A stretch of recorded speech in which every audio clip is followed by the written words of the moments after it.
Tonight, you are leaving behind your modern, restless night and stepping into a Viking longhouse where the fire burns low, the dark is real, and sleep comes so naturally it almost feels sacred. Outside, the air is sharp with snow and pine, and the stars hang over the fjord like cold glass. Inside, the longhouse waits in a hush of wool smoke and amber light. No glowing screens, no midnight noise, no lonely wakefulness. Only warm, shared breath, and a world that seems built to carry the body gently down into rest. And that is the quiet promise of tonight's journey.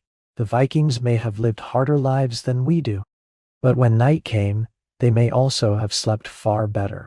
You can feel that contrast before you even reach the door. Behind you is the kind of night we know too well, the night that should bring sleep, but somehow keeps the mind awake. Too much light, too much thought, too much leftover motion still humming in the body.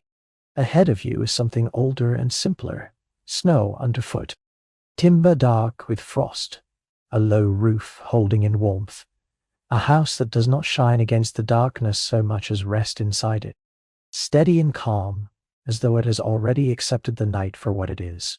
You move closer through the clearing, and the cold presses cleanly against your face. The sky above is deep and immense, but it does not feel empty. It feels watchful, quiet, almost tender in its distance. The scent of pine lingers in the air, and somewhere beneath it comes the faintest trace of salt from the sea. Everything outside is still enough to make your thoughts slow down just a little. Then the door opens, warmth reaches you first, soft and immediate, not as a shock, but as a welcome. Then comes the smell of smoke, wool, old timber, and something herbal drying somewhere above the hearth. You duck your head and step inside, and the whole world seems to lower its voice. This is the first thing the Vikings understood better than we do.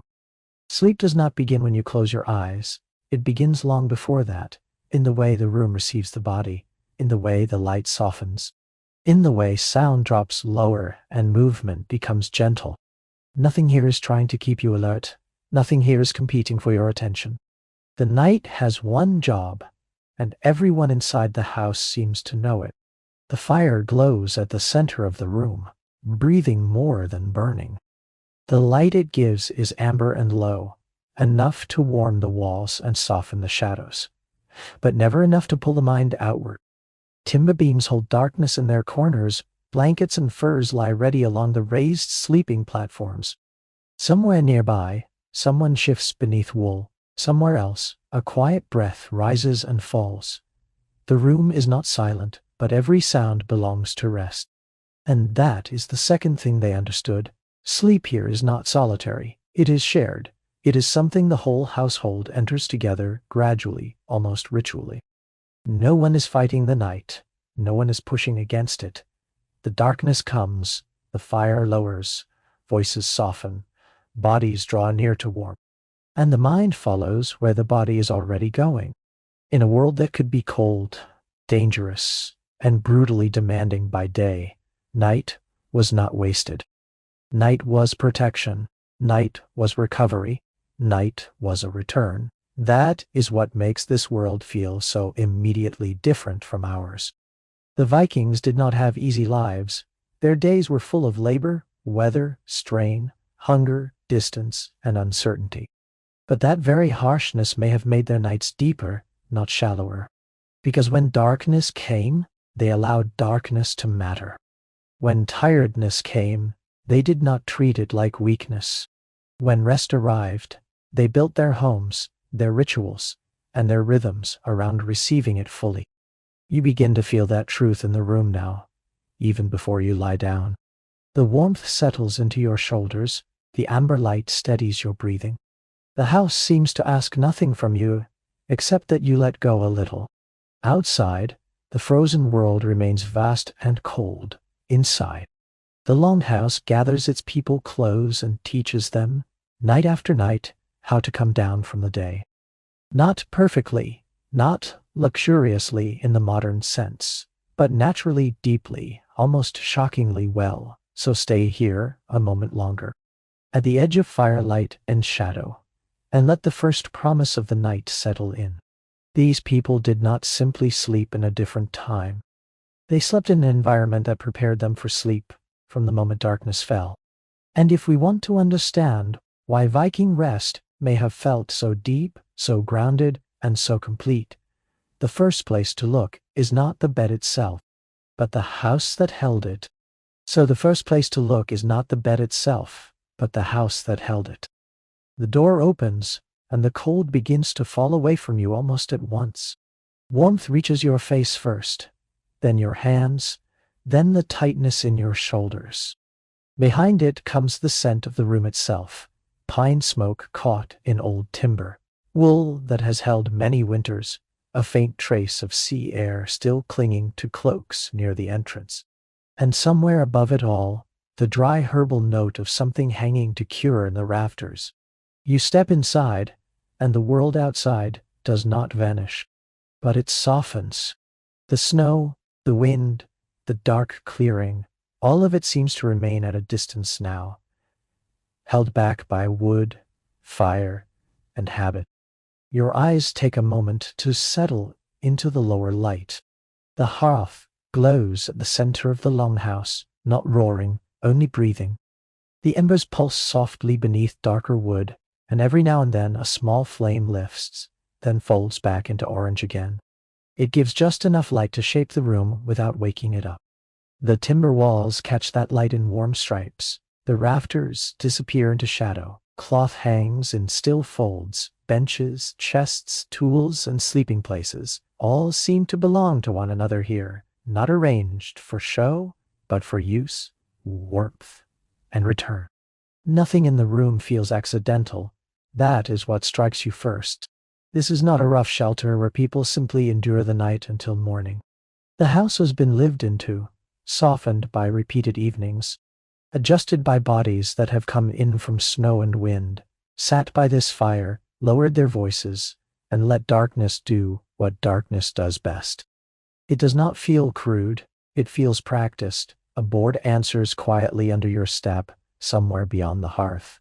Someone turns beneath a blanket. From another corner comes the slow rise and fall of sleep-heavy breathing. Not loud, not even especially noticeable at first, but once you hear it, the whole room changes. Shared breathing does that. It makes silence feel inhabited, safe. It tells the body, without using words, that other people are already resting here, and that it is all right to follow them. The air is warmer near the center, cooler at the edges, but nowhere unfriendly. You can smell the faint bitterness of old ash beneath the sweeter warmth of burning wood. The smoke is present, but softened, lifted upward into the darker part of the room, where it can thin and disappear. This is not the blank, sealed air of a modern bedroom. It is living air, fire, timber, wool, breath, and the night itself, all held in balance. Even the light is sleep-friendly. The original script is especially strong on this point. Low fire, dim indoor glow, natural darkness outside, and a house already shifting into rest. With no artificial light, no late-night noise, and no need to separate sleeping from the rhythm of the household. That idea matters here too, but more softly. The house does not force the mind down. It simply stops pushing it upward. There is no glare to sharpen thought, no bright corner asking for attention, only embers, shadow, and the faintest shine along wood, worn smooth by years of hands. You move a little farther in, near the hearth. Warmth gathers where people would most want it. Along the sides of the hall, the deeper shadows suggest where the sleeping spaces begin, though you are not looking at them closely yet. A hanging cloth shifts slightly in the indoor draft. A cup sits empty near a bench. A cloak has been left to dry where the heat can reach it. Small things, all of them, but together they give the room its feeling of readiness. The day has ended here before you arrived. The house knows it. The people inside know it. Even the objects seem to know it. And that is part of the comfort too. Outside, winter remains winter. It is still cold enough to bite, still dark enough to swallow the clearing whole, But once you are in the longhouse, winter becomes something else. It becomes warmth gathered against the walls. It becomes relief in your hands. It becomes the reason the room feels so deeply earned. You understand, standing here, that comfort means more in a place that has made space for cold without surrendering to it. This is the quiet reveal of the house. It is not just where sleep happens. It is part of why sleep happens well. It holds warmth. It lowers light. It gathers people close. It softens sound. It teaches the body that the hardest part of the day is over.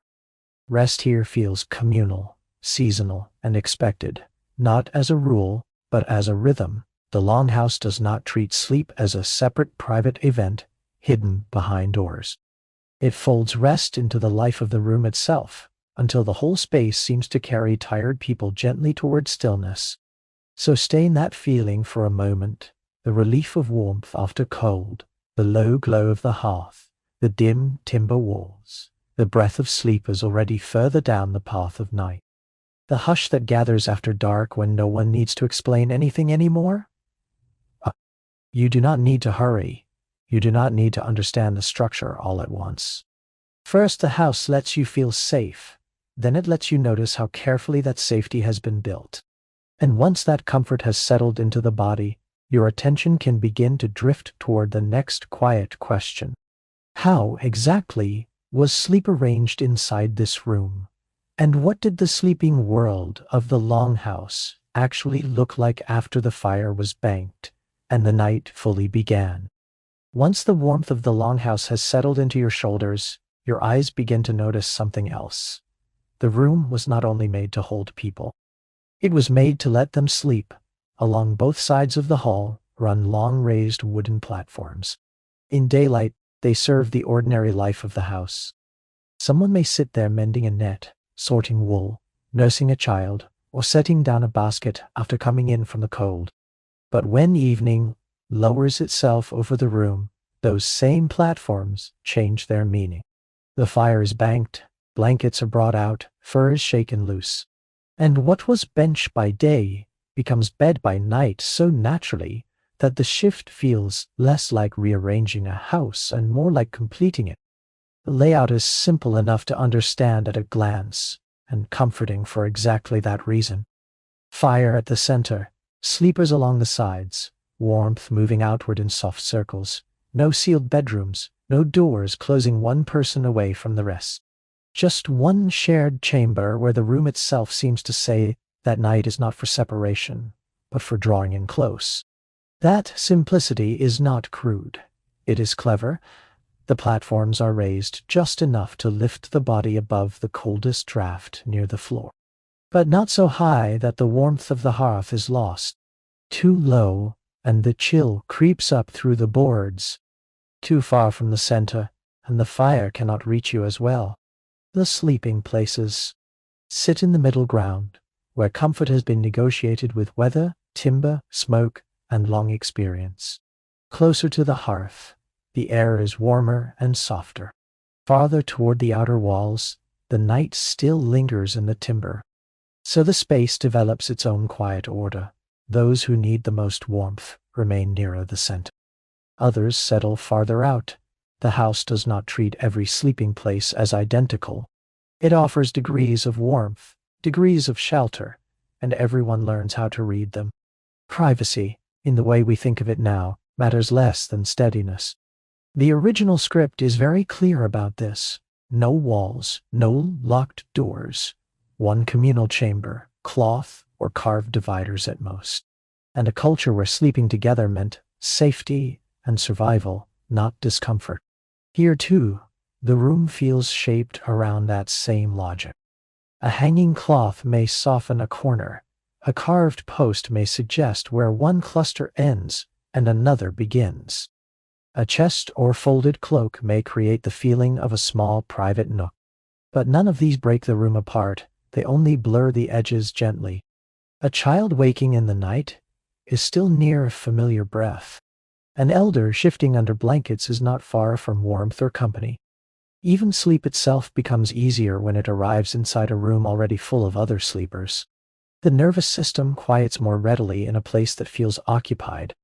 watched over, and shared. Even the air is part of the design. At first thought, a room holding fire. Wool, smoke, people, and sometimes animals sounds too thick to sleep in comfortably. But the Longhouse does not simply trap everything and hope for the best. The original text keeps returning to this practical balance. Smoke rising, vents or roof openings, letting some of it escape. Warmth staying low enough to matter, and airflow managed just enough to keep the room habitable without giving all the heat away. Smoke goes upward. The center stays warm, the edges stay cooler, the whole room breathes in a controlled, imperfect, but deeply workable way. Nothing here chases perfection. It only chases enough warmth, enough air, enough closeness, enough structure for the body to stop feeling exposed. The Longhouse does not promise luxury. It promises a stable night. You can picture it now with almost no effort, the low hearth glowing in the middle. The platforms lining each side, dark timber beyond the firelight, shared bedding laid out in rows, a cloth divider stirring faintly. The room quieting in layers. First the talking stops, then movement slows, then the brighter details sink into shadow. What remains is warmth at the center, sleepers at the sides, and the steady sense that this house knows how to hold the dark without letting it become frightening. That is the real reveal of the space. It was engineered less for privacy than for warmth, survival, and nightly trust. The platforms, the hearth, the soft dividers, the shared chamber, the careful airflow, all of it serves one purpose: to make sleep feel possible, expected, and safe. So let that shape settle in your mind. Fire in the middle, sleepers along the edges, low light, breathing timber. A room that quiets not all at once, but gently, in circles. And once that structure feels secure, your attention can drift to the next layer of comfort. The one the body knows most intimately of all. The blankets, the pelts, the pillows, and the textures that actually touch the skin when the night fully begins. And once the shape of the sleeping place is clear, your attention moves to the part the body understands first. What lies beneath you, what covers you, and what finally convinces you to let go. The bed itself is built in layers, not a mattress in the modern sense, not a neat arrangement made to look inviting from across the room, but a practical softness gathered piece by piece. Closest to the wooden platform there may be a hide, thick enough to block the cold that rises through the boards. Over that comes wool, dense and weighty, woven to keep warmth close. Then, if the household has more to spare, another layer of fur, and perhaps a feather-filled cushion beneath the head. It feels less polished than a modern bed, but more convincing. It feels made for winter. You notice the wool first. It does not float over the body. It settles. The pressure of it is part of the comfort. It gives a little weight across the chest and legs, enough to make the muscles stop arguing with the day. The weave is dense. The scent is faintly earthy, a little animal, a little smoky. Not unpleasant, only real. Then comes the fur, not mainly for display. Because it works, fur can lie beneath the wool or above it, depending on season and need. The hair side faces inward, catching heat and holding it close to the body. Bear, elk, reindeer, sheep, fox, the exact animal matters less than the principle. One layer traps warmth, another softens the surface, another keeps the night from reaching your bones too easily. And if there are feathers, they change the bed completely. A small feather cushion under the head is enough. The neck gives way. The jaw unclenches. Not every household would have had one, but where feathers were used, they gave the whole bed a softer ending. And where they were absent, people still found their own solutions. Straw, hay, wool cloth, sheepskin, even dried moss if necessary. All made more bearable by layering and use. That is the real secret of the bed. Nothing works alone. One layer blocks the chill below. One layer gathers heat around the body. One layer gives softness where the body needs it most. If the room grows cooler in the night, another covering can be drawn higher. If the fire still holds more warmth, a pelt can be pushed lower. The bedding responds to the room. It responds to the body. It is not fixed comfort. It is adjustable comfort. Even the smell of the bed belongs to sleep. Wool carries lanolin, fur holds smoke, herbs tucked into bedding leave behind a dry, clean scent, something close to juniper or thyme or crushed leaves warming by the hearth. Nothing smells polished or artificial. The whole bed carries the quiet smell of useful things doing their work. Light changes the materials too. A fat lamp or low fire does not expose every surface. It softens them. Wool darkens into deep folds. Fur catches amber at the tips. Feathers disappear into pale shadow. Nothing in this bed asks the eyes to stay busy. The room lets the body take over, and because the house breathes, the bed can hold warmth without becoming oppressive. Smoke rises, heat gathers low where the sleepers are. Small openings above let the room release just enough without giving everything away. That means the body can stay deeply warm under wool and fur, while the air near the face remains cooler and easier to breathe. Firelight, bedding, and airflow are all working toward the same end. Not comfort in the modern luxury sense, comfort in the older, more intelligent sense. There may be status here too. A finer pelt, a softer cushion, a thicker blanket. Better materials always mean something. But even that does not change the deeper point. Viking comfort came from smart layering more than showy luxury. A poorer bed could still be a good bed if it trapped warmth, softened the platform, and worked with the room instead of against it. So let yourself feel the bed now, as the room feels it. The wooden platform beneath everything, steady and dry. The first hide keeping the cold from climbing upward. The dense wool laid over it in heavy folds. The pelt over your legs.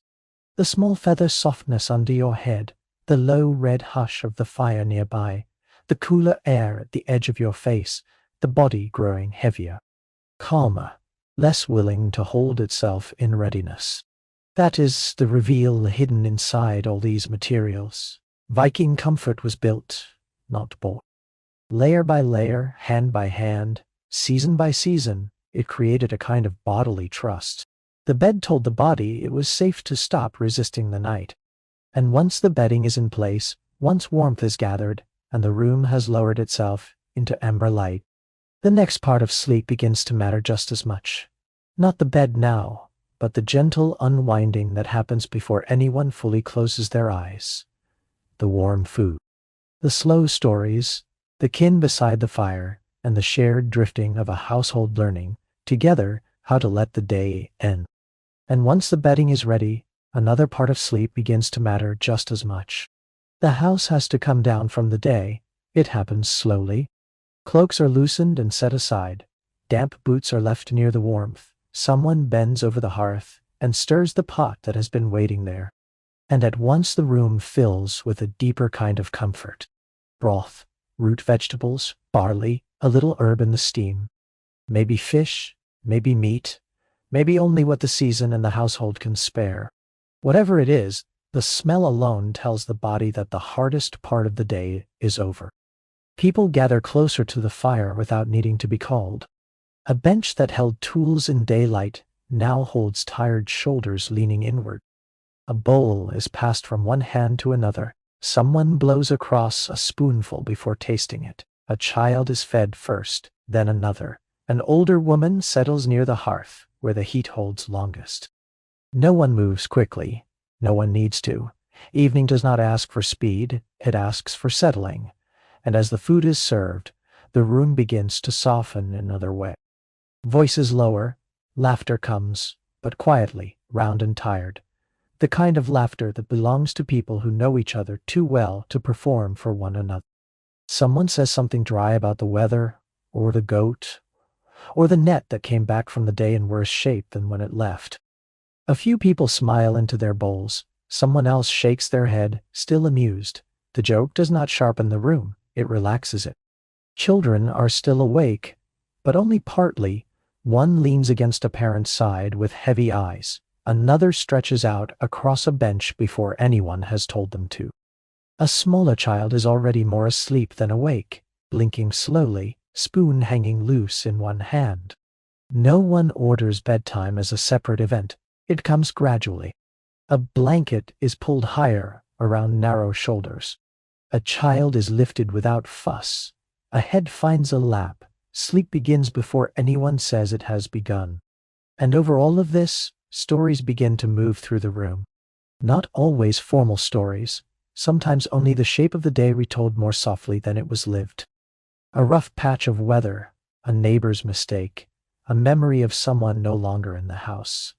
But sometimes it is an older tale, a god, an ancestor, a creature from the sea, a journey everyone has heard before and still wants to hear again. The original script is especially strong here, dusk becoming a shared social rhythm, stew near the hearth. Children drifting off in place, oral history and myth told in the same warm space. And bedtime arriving like dusk itself rather than by command. That slow descent matters more than any single story.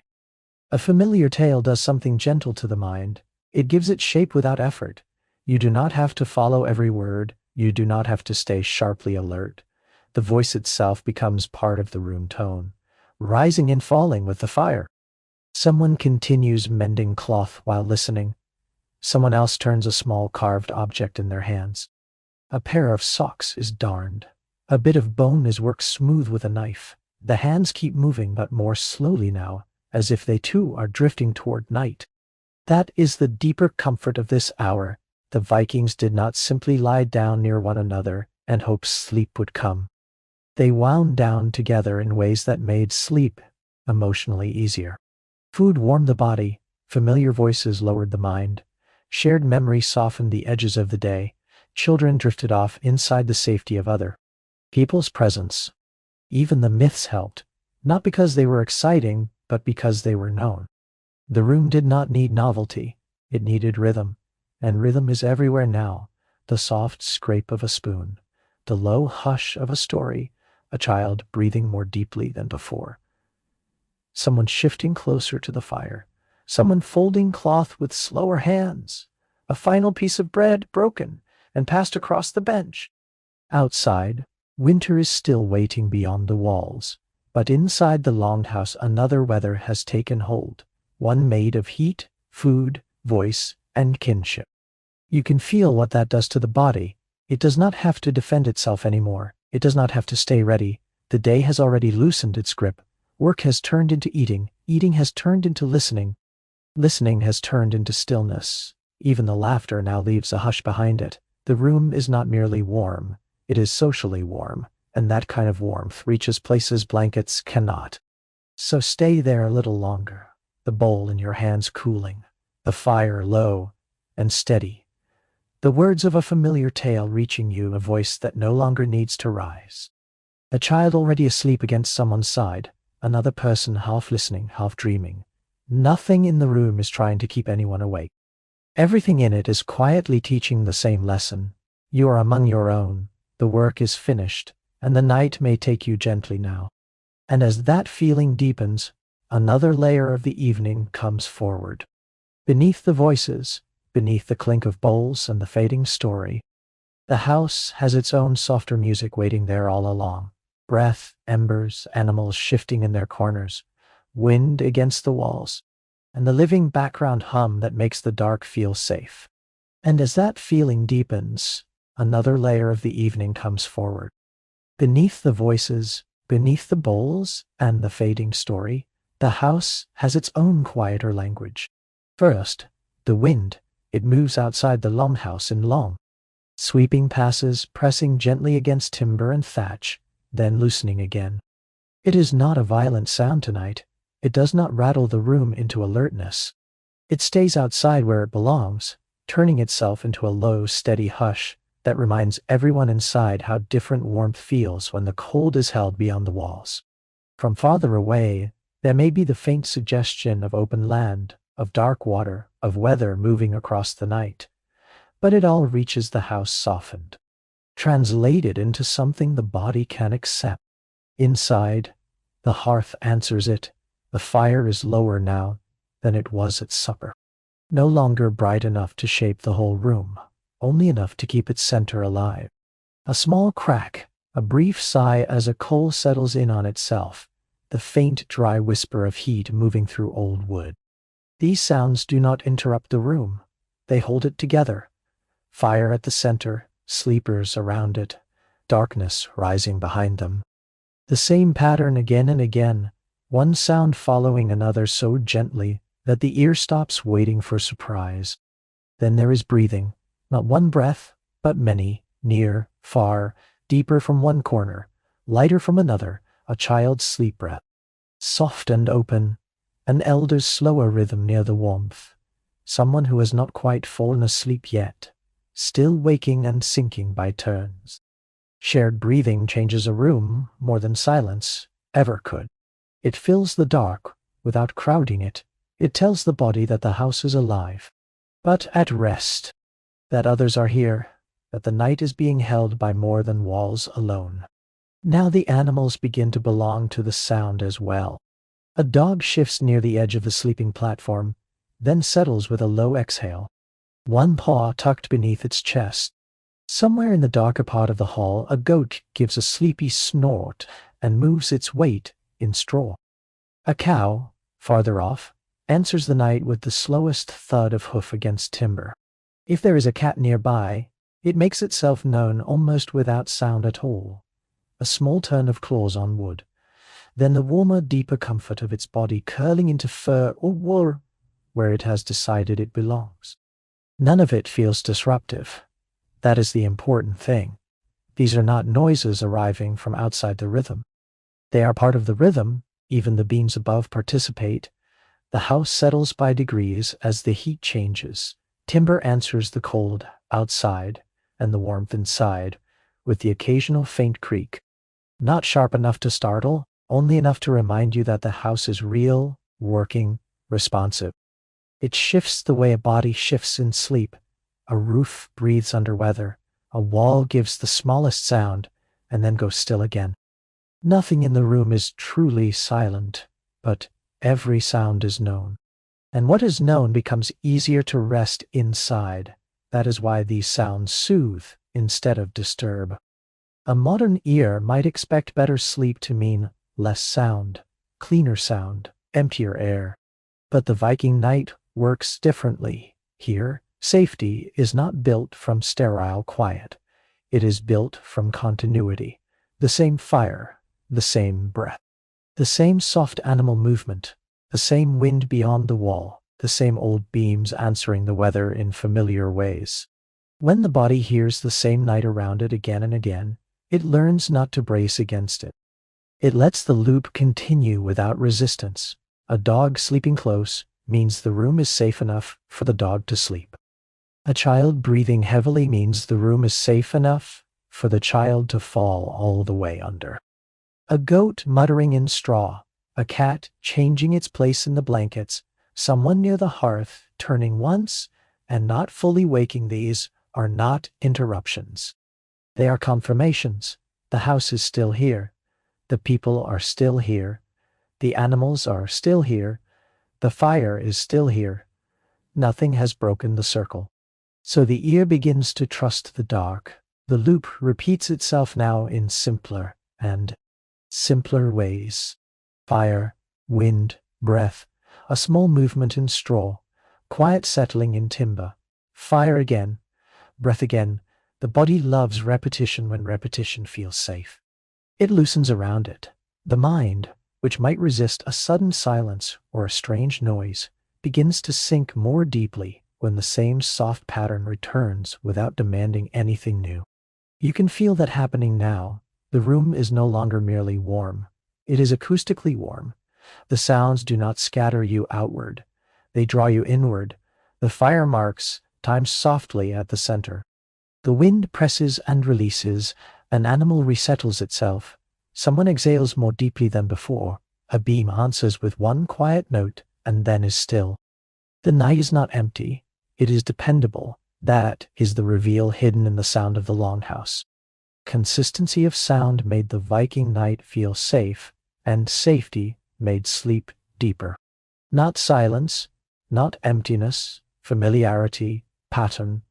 A house full of low natural sounds that never needed to be filtered out because they were already part of belonging.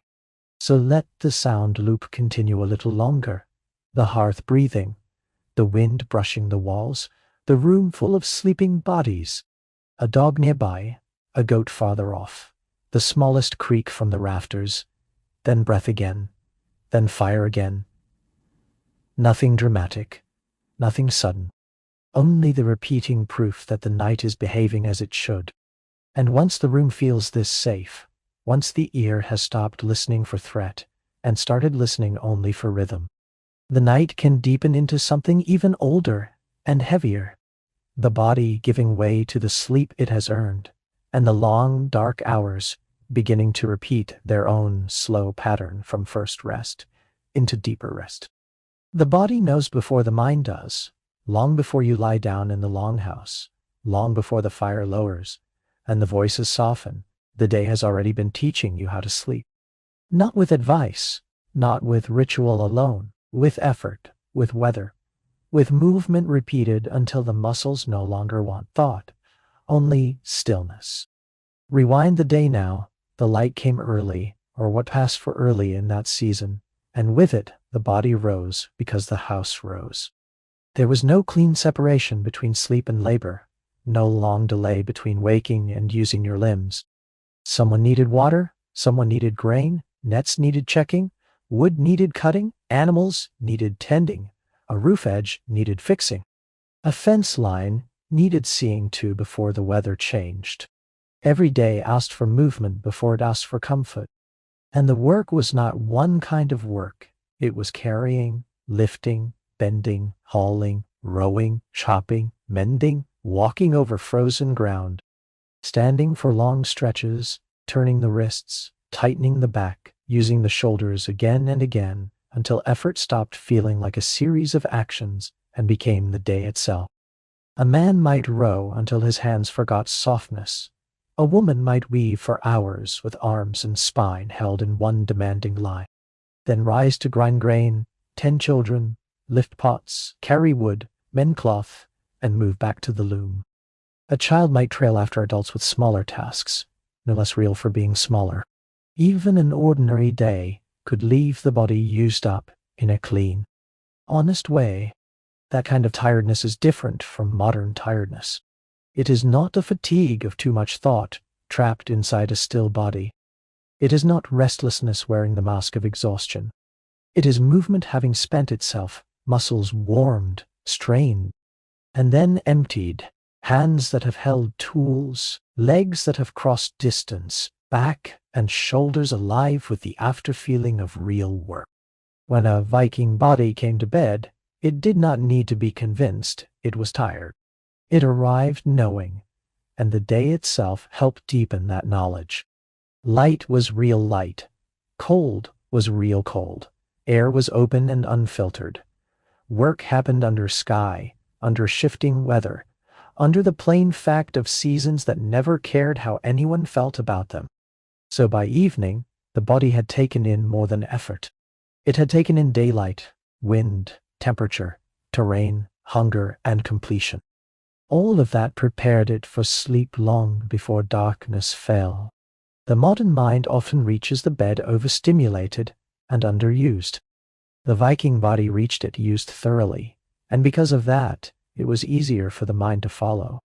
You can feel the body remembering now as it lies down. The shoulders still hold the echo of lifting. The forearms remember rope or oar or loom weight. The thighs remember standing and walking and bracing. The hands are no longer busy enough to distract the rest of the body from its own heaviness. The stomach is warm from broth. The fire has taken some of the ache out of the joints. And beneath the wool and fur, something begins to happen that no one in the house needs to name. The body starts giving itself back to stillness. The muscles do not collapse all at once. First they loosen. The back no longer holds itself upright. The neck stops listening for the next task. The jaw gives up its small hidden tension. The chest finds a deeper breath, then the arms grow heavier, then the legs, then even the hands, which work so much by daylight, stop trying to shape the dark and simply rest inside it. The heat from the hearth reaches them in pulses, the bedding holds the warmth where it lands, and the whole body begins to feel not just tired, but complete. That is the true comfort of earned fatigue, because it carries no argument with it. It does not make the mind bargain or delay, or look for one more thing to do before letting go. It tells the mind, gently and completely, that enough has happened. The day has been used. The body has been spent in the right direction. Now sleep does not feel like surrender. It feels like the next rightful stage of labor itself. Work, eat, gather, lie down, disappear into warmth, rise again. The original material circles this idea again and again. Rowing, plowing, hauling, weaving, cooking, tending, walking, lifting, and simply existing in a world that demanded full body effort from dawn until dark. That matters because it explains the sleep without making it magical. Their nights felt deeper partly because their days actually prepared them for depth. Not perfectly, not painlessly, but convincingly, the body had reason to go all the way down, and that is the quiet reveal here. Viking sleep was not magic. It was earned by movement, light exposure, cold air, full body work, and a life that actually tired the body properly. Their rest felt deep because the day had reached deeply into them first. Still, once the work was over, the house did not leave the body alone with its soreness. That is where the rest became softer. Warm food in the belly, heat from the fire entering the limbs, weight from wool and fur holding everything in place. The room already full of others resting nearby, the ache of the day turning from sharpness into heaviness. A useful heaviness, the kind that makes the body sink instead of resist. You feel it most clearly in the legs. They stop wanting to move. Not because they are weak, but because they are done. The back settles next, then the shoulders, then the hands. Those tireless little tools finally open and go still. The body does not vanish into sleep yet, but it is already moving in that direction. The muscles are no longer preparing for effort. They are being drawn, piece by piece, toward repair. And that repair has its own rhythm. Fire easing ache out of the joints. Breath lengthening under blankets. A warm stomach settling. The room staying dim, the body realizing there is no more demand coming tonight. It can stop scanning. It can stop bracing. It can stop holding itself together against the next task. So stay with that sensation now. The after feeling of a life physically lived. Heavy limbs, warm middle, back against a bedding layer that supports rather than swallows. The fire working on your tiredness from a distance. The air at your face cool enough to keep you clear, while the rest of the body drifts deeper into heat. This is not collapse in the modern dramatic sense. It is a return. The body returning from use to rest, from motion to stillness, from daylight effort to night's slow repair. And as that tiredness deepens, the night itself begins to show its shape more clearly.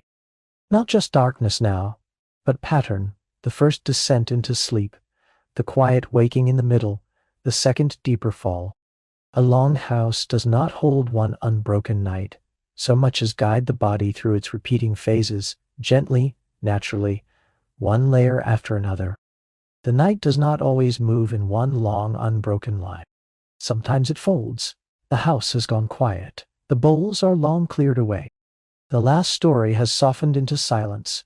The children who drifted off by the hearth have been gathered more fully into blankets. The fire is low now, no longer a center of talk, only a center of warmth. Around you, the longhouse breathes in slow, uneven rhythms.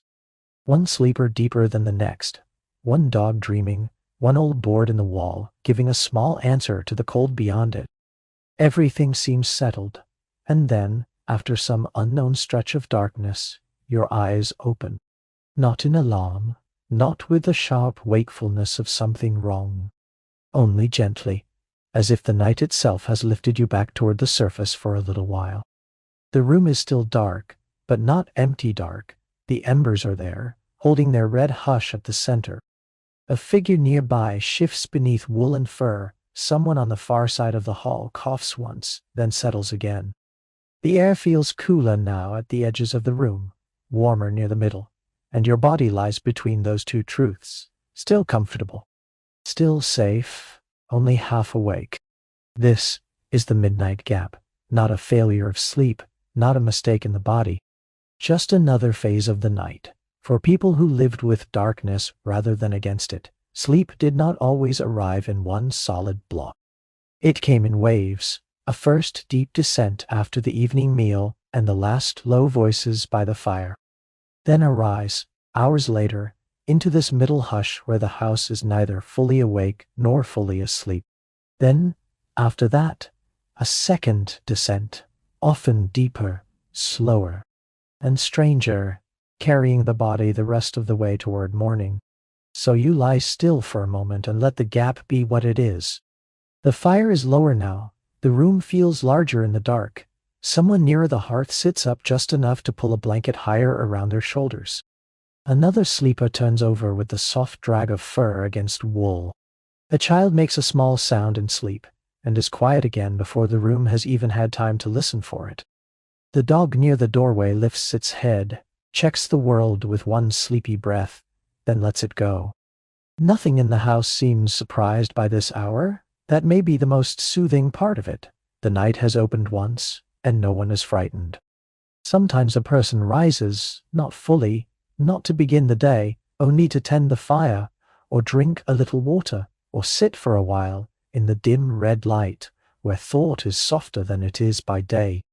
Maybe someone near the hearth warms their hands and says a few low words to another half-waking soul. Maybe a blanket is adjusted around a child. Maybe a banked log is nudged with a stick until a little more heat returns. These are not busy moments. They do not break the night. They belong to it. And because they belong to it, they do not make sleep harder. If anything, they make it gentler. The body rises a little, changes level, resettles, and then sinks again. Sleep, wake, fire, whisper, settle, sleep again. The pattern is circular, not interrupted. It does not ask the body to force itself back under. It simply waits until the body is ready to drift once more. This feels especially natural in winter. The dark lasts so long that the night itself seems to stretch and loosen. Outside the longhouse, the world is all frost, stillness, and stars if the sky is clear, or a heavy black lid of cloud if it is not. Dawn is far away. There is no pressure to hurry toward morning. The body knows this. It does not have to pretend the night is shorter than it is. Winter allows sleep to deepen, to split, to return.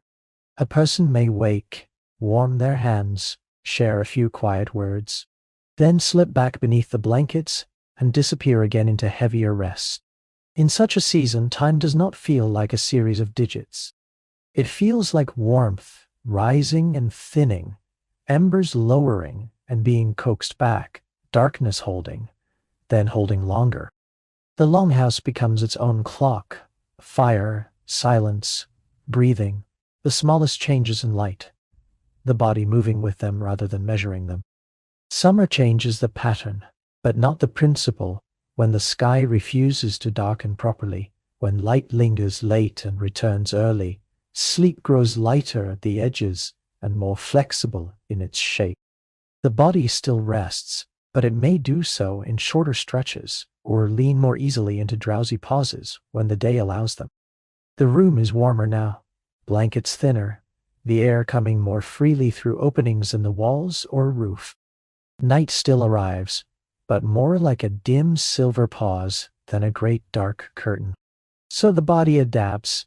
It does not demand the same depth from every season. It listens instead. That may be one of the most beautiful things about this older rhythm. It bends. Winter invites longer sleep, deeper darkness, heavier covers, slower waking.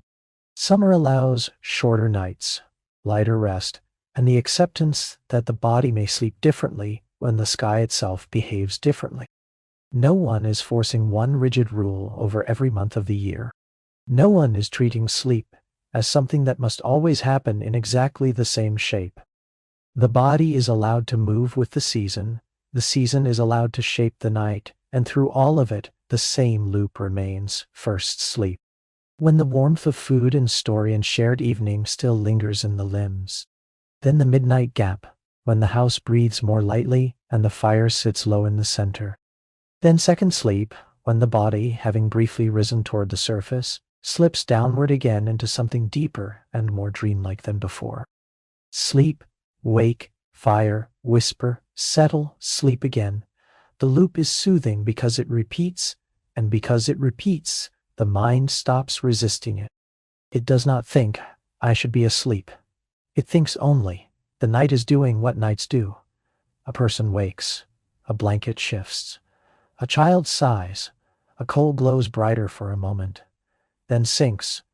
The body gives one slow exhale and returns to heaviness. Everything is circular, nothing is wasted, even dreams belong more easily to a night like this. The first sleep may carry the day out of the body, the second sleep may carry the body deeper into the stranger, softer places of the mind. A person wakes from the midnight gap with a dream half remembered, and a feeling still clinging to it, then sinks again and lets the feeling continue. The room does not demand an explanation. It only makes space for the drift. Outside, the sky keeps changing its rules with the season. In winter, darkness stretches so long it feels almost protective. In summer, pale light skims the edges of night and teaches the body a gentler flexibility. In the in-between months, the pattern shifts gradually, never all at once. Sleep in this world is not fixed. It is seasonal. It is responsive. It follows darkness where darkness is given, and where darkness grows thin, it learns how to rest by feel rather than by strict command. That is the quiet reveal inside the midnight gap, and the second descent that follows it. Viking sleep was not rigid. It was seasonal, segmented, and aligned with the sky rather than the clock. And because of that, it may often have felt deeper, kinder, and more natural to the body than the modern demand for one single perfect block of sleep every night. So let the loop keep moving now. You sleep, the fire lowers, you wake a little, the room is red and dim, someone else stirs. A dog resettles, the wind brushes the walls, you pull the blanket closer, or turn your face toward the warmth for a moment, or simply listen to the house holding itself through the dark. Then your eyes grow heavier again. Sleep, wake, fire, whisper, settle, sleep again. And when the second sleep comes, it feels slower and softer than the first. The body has stopped arguing with the night entirely. The house is almost dreamlike now, a place of embers, wool, breath, and dark timber. The season presses at the walls in its own way, but the room answers with pattern. The same pattern, the familiar one: first rest, brief rising. Deeper rest by the time the night begins thinning toward morning. Whether by winter gray or summer haze, the body has moved through its circle. Not all at once, not perfectly, but well enough to wake restored, or close to restored, in a world that asked much and gave little without effort. And yet, the secret of that restoration is not only the loop of night itself. It is also what prepared the body for the loop, and what helped guide it gently through it. Heat on skin, cold air at the face, steam, herbs, clean wool, a little mead, a low fire, a waking that asks the body to rise rather than jolts it upright. Because in the Viking world, sleep quality did not come from the bed alone. It came from everything that helped the body trust the night before it ever closed its eyes. The body was guided towards sleep long before the midnight gap and long after it. It began with contrast: cold air on the face, warmth held close around the chest and legs, steam opening the skin before the body ever reached the sleeping platform. A slow drink by the hearth, enough to soften thought without disturbing the deep quiet of the room. Herbs hung nearby, or worked into bedding, or stored in bundles that gave the house its dry, calming scent. No single act doing all the work, everything contributing a little, everything helping the body let go. That contrast matters more than it first seems. A Viking bed did not need the whole room to be evenly warm. In fact, it worked better when the body's core stayed warm under wool and fur, while the air near the face remained cooler and fresher. That slight chill at the nose, those slow breaths of clean night air, may have helped the body settle more deeply, even while the bedding trapped heat where it counted most. Warm body, cool air, heavy blanket, low fire. The system is simple, but the body responds to it almost instantly. And before the bed, for many, came heat of a different kind. Steam, bathing, the deep loosening that comes when the day is sweated out of the muscles before sleep begins. Whether in a dedicated bathhouse, a heated room, or simply the kind of cleansing ritual that belongs to a culture familiar with fire, water, and weather, the principle remains the same. The body does not go straight from strain into sleep. It is eased there. Heat softens the stiffness of labor. Steam opens the skin. The ache in the shoulders and lower back gives up some of its sharpness. Then, after the heat, cooler air on the skin does something else. It wakes the surface of the body just enough to make the return to blankets feel even deeper. You can imagine that sensation now. Skin still warm from steam, hair dried partly by firelight, partly by the room itself. The body clean in the old practical sense, not perfumed, not processed, only relieved. Wool against skin again, fur holding warmth where heat has already entered the muscles. A bed that receives a body no longer braced against the day. Herbs help in quieter ways, a little juniper, a little thyme, a little yarrow, whatever the household knows, whatever the season offers, whatever has become trusted through repetition. Their power may be practical, aromatic, or simply psychological. It almost does not matter which. What matters is that the body learns to associate these scents with evening, with warmth, with lowered light, with the room becoming safe enough for rest. A house that smells of smoke, wool, and herbs is already halfway toward sleep. And then there is drink, not excess, not the clumsy heaviness of being knocked out, just the older, gentler roll of mead or another warm evening drink, taken in moderation. Enough to round the edges of thought, enough to make the room feel a little softer still, enough to belong to ritual more than escape. Sleep here is not forced, it is invited, and even this small indulgence is part of that invitation. By the time the body lies down, so much has already been done to help it trust the night. Heat has loosened the muscles, cold air has kept the face and breath fresh, bedding has trapped warmth where it matters, herbs have marked the room with familiarity.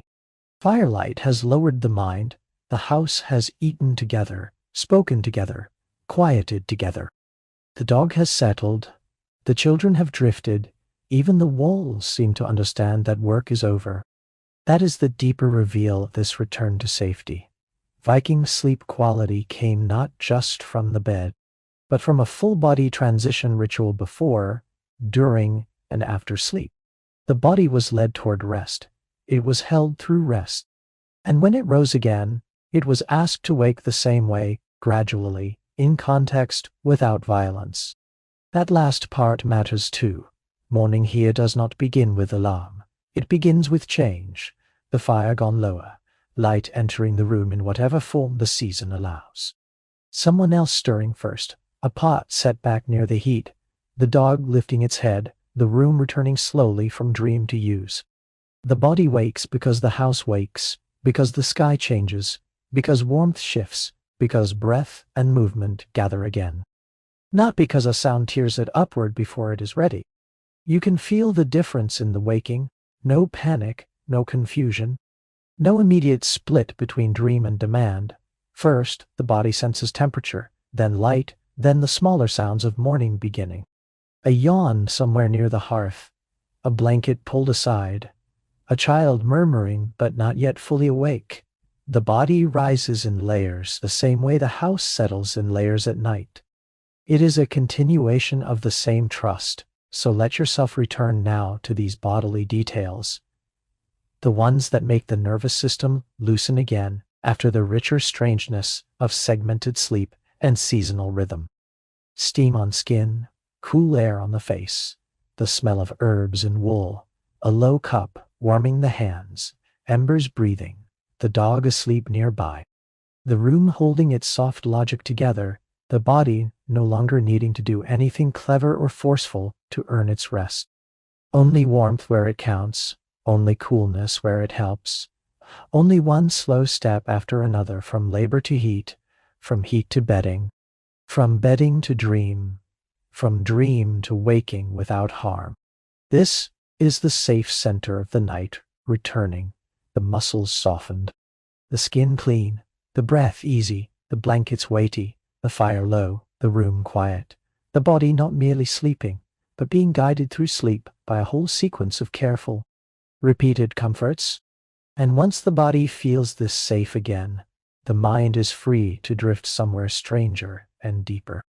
Not into fear, not into noise, but into the meanings people once attached to sleep itself, the dreams, the omens, the ancestors, the night thoughts that gave rest a place not only in the body, but in the soul. And once the body feels this safe again, the mind is free to drift somewhere stranger and deeper. Because in a world like this, sleep is never only sleep. It begins in the body, yes, in warmth, in wool, in the slowing of breath and the easing of tired muscles. But once the house has gone quiet and the last ember has settled into its red glow, the night seems to open a little further than that. It becomes a place where thought loosens from the day, where memory takes on another shape, where a dream may feel less like a random flicker of the mind and more like a visit, a sign, a crossing. You feel that change first in the atmosphere. The room is still the same room. The longhouse remains around you, dark timber, low fire, sleeping bodies gathered in warmth. But now, everything looks half seen. The edges of things soften. The gap between waking and dreaming grows wider and gentler at once. Moonlight, if it finds its way through a seam in the roof or a crack in the wall, falls in a pale strip across fur, wood, and sleeping faces. It does not brighten the room, it only touches it, a silver hush laid over the amber hush of fire. In such a light, it is easy to understand why the Vikings felt the night meant something. Not only because it was dark, but because it was never empty. A sleeping house still held breath, memory, weather, and the faint movement of thought below consciousness.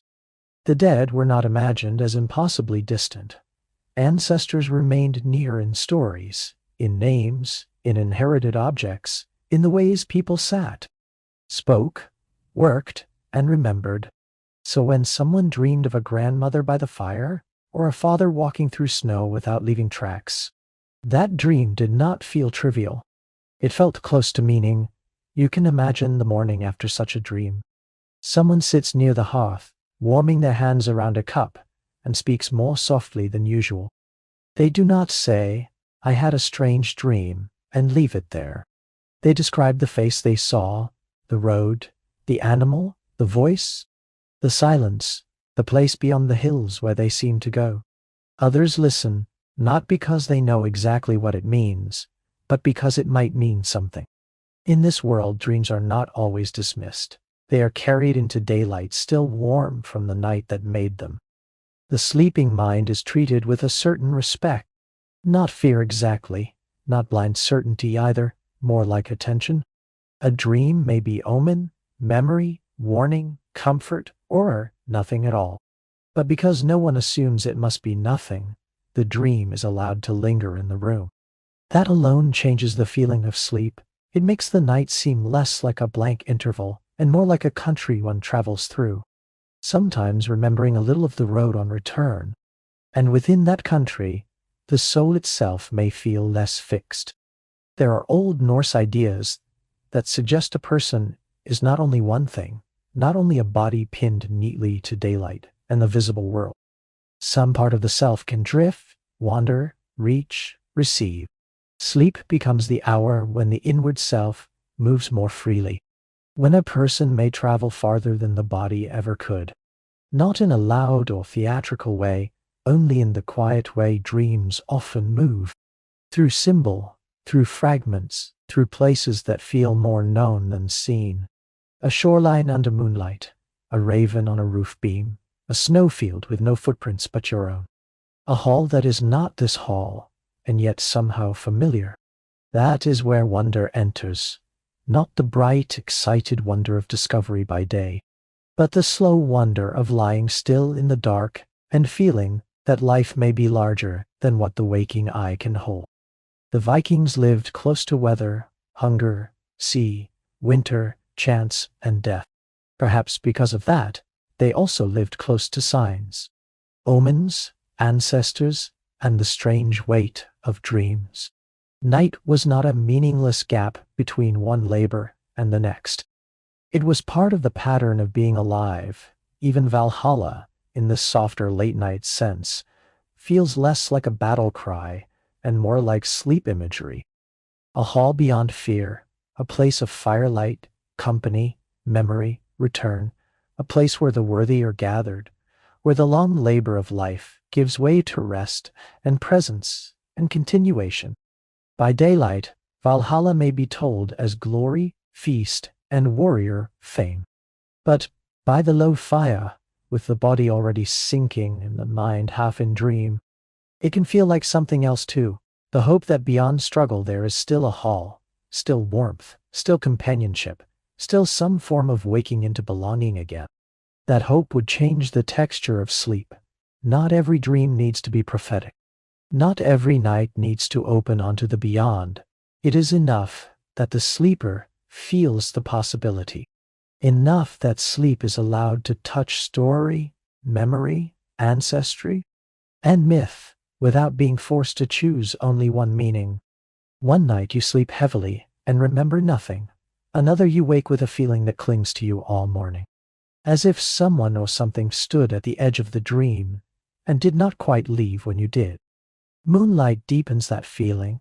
A full moon over snow makes the whole world look thinner, quieter, more exposed. It stretches silver over rooftops, frozen ground, and the curve of the hill. Inside the longhouse, people sleep on, but not always in exactly the same way. Some rest more lightly, some dream more vividly, some wake once and listen to the silence between the sounds. The moon does not have to do anything dramatic to matter. It only has to alter the room a little, enough that the night feels watched. Enough that the sleeper feels they are resting inside something larger than themselves. That is the beauty of this part of Viking sleep. It does not need to be explained too firmly. It only needs to be felt. A house in winter, a low fire, bodies under wool and fur, snowlight at the threshold, a dream still hanging in the mind like mist over water. An ancestor remembered in a face half seen. A journey taken in sleep and lost by morning, except for one symbol that remains. A bird, a shoreline, a hall, a hand on a shoulder, a name. The night keeps these things quiet. It does not press them into certainty. And perhaps that is why they soothe, because by the time the mind has reached this part of the night, it is no longer trying to solve. It is only drifting. Wonder can exist now without tension. Melancholy can exist without heaviness. Memory can soften instead of sting. The boundary between body and story, life and myth, self and lineage, becomes thinner, but also gentler. That is the deeper reveal here. For the Vikings, sleep was both recovery and crossing. It restored the body, but it also opened the sleeper to memory. Dream, omen, moonlight, and the old stories that made the world feel inhabited. Sleep was not merely the absence of waking, it was a threshold between realms of meaning. So let the room grow quieter now. Let the fire lower. Let the moon, if it is there, stay pale and distant. Let the old names remain unspoken. Let the dream, whatever shape it took, drift farther back into the dark. There is no need to hold it tightly. Only let it leave behind its mood, wonder, softness, a little ache, a little comfort. The kind of feeling that reminds you that the deepest rest is never only physical. Some part of it always belongs to memory, to longing, to imagination, to the stories a people tell about what happens when the eyes close and the self goes somewhere it cannot quite describe afterward. And when that mystery recedes, just a little, it leaves behind a question so quiet it almost feels like your own thought rather than the stories. If these people understood sleep as warmth, rhythm, community, darkness, body, dream, and meaning all at once, what, exactly, have we forgotten? If their world was harsher, why does their sleep seem deeper than ours? The question does not arrive loudly. It does not need to. It has been sitting quietly beneath the whole night, beneath the wool and the firelight, beneath the breathing of sleepers and the slow turning of the seasons. It is there now, almost like a thought you might have had on your own, lying half awake at the edge of sleep, listening to the room settle around you. These people had colder winters than most of us will ever know. Harder labor, less comfort in the modern sense, more uncertainty, more weather, more darkness, and yet something in the shape of their nights feels softer than ours. Not because their lives were easier, but because sleep was allowed to belong to life instead of being cut away from it. They did not chase rest at the very end of the day, after everything else had taken what it wanted from them. Their whole world had already been preparing them for sleep long before they lay down. Darkness arrived and was not pushed back too far. Fire gave light, but not the kind that asked the mind to stay sharp. Work used the body honestly. Food arrived warm and slow. The house gathered inward.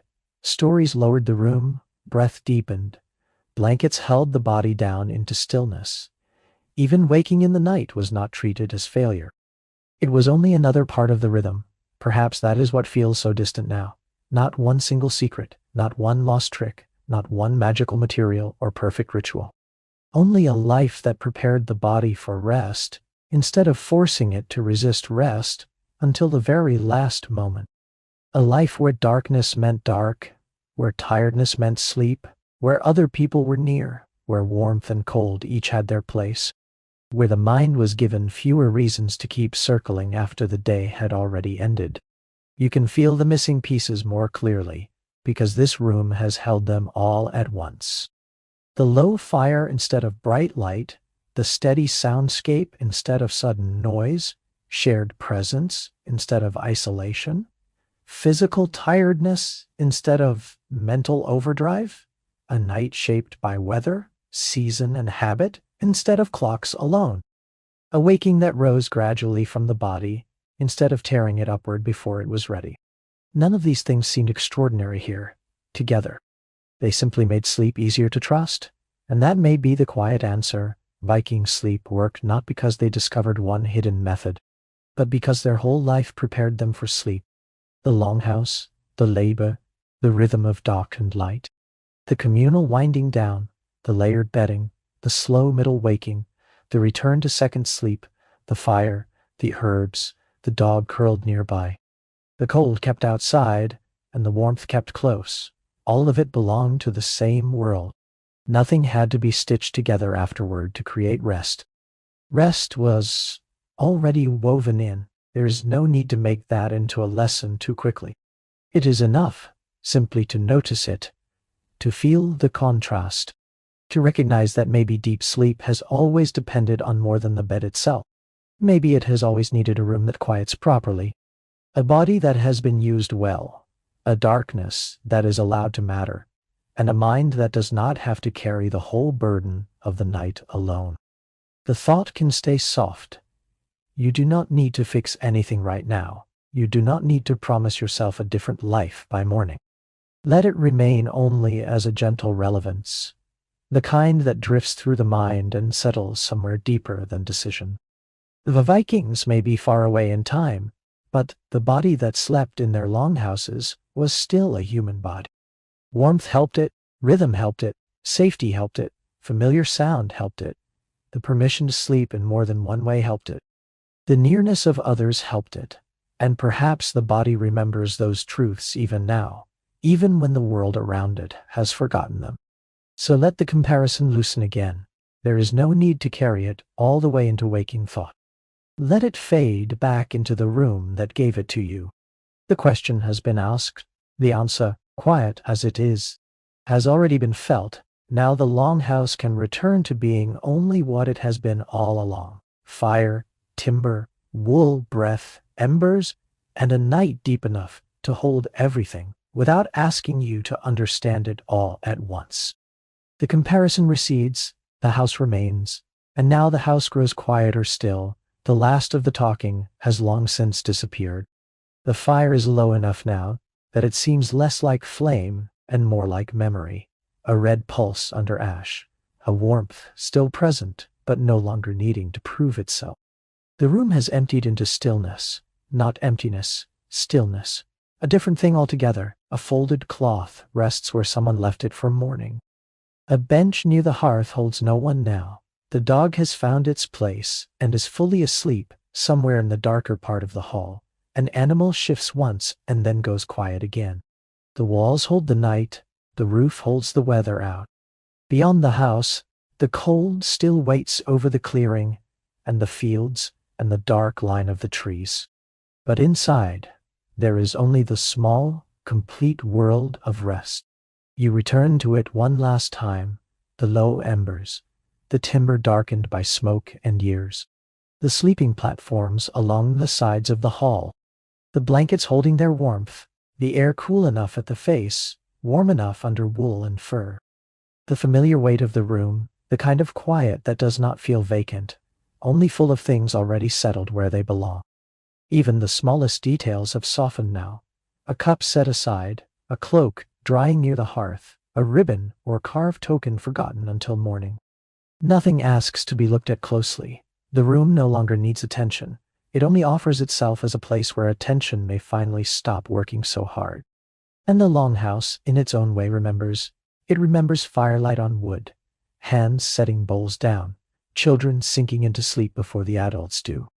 The low voice of a story, the last laugh, the last breath before dreaming, the 1,000 ordinary nights that made this one feel so natural. But the feeling it leaves behind is not heaviness. It is calm, the sort of calm that comes when everything unnecessary has already fallen away. So let the images dim now. The bench, the folded cloth, the animal breathing nearby, the low red core of the hearth, the cold outside, the peace within. Let your own breathing slow to match the room. Let the muscles of the face loosen. Let the shoulders sink a little more. Let the hands rest where they are. Let the legs grow heavier. Let the legs grow heavier. Let the details fade in the right order, not all at once, only gently. First the rafters, then the walls, then the sleeping platforms, then the embers, then even the shape of the room itself. Nothing more is required of you here. The story has gone quiet enough now. The longhouse has done its work. The fire is low. The house is still. The night is deep. And whatever remains can remain only as warmth and darkness and the old soft rhythm of a room that knows how to hold a sleeper until sleep no longer feels like something to begin, only something to continue. So drift if you want to. Drift away the embers dim. Drift the way the house settles. Drift the way breath disappears into blankets and returns more slowly than before. The story can end here. The sleep does not have to.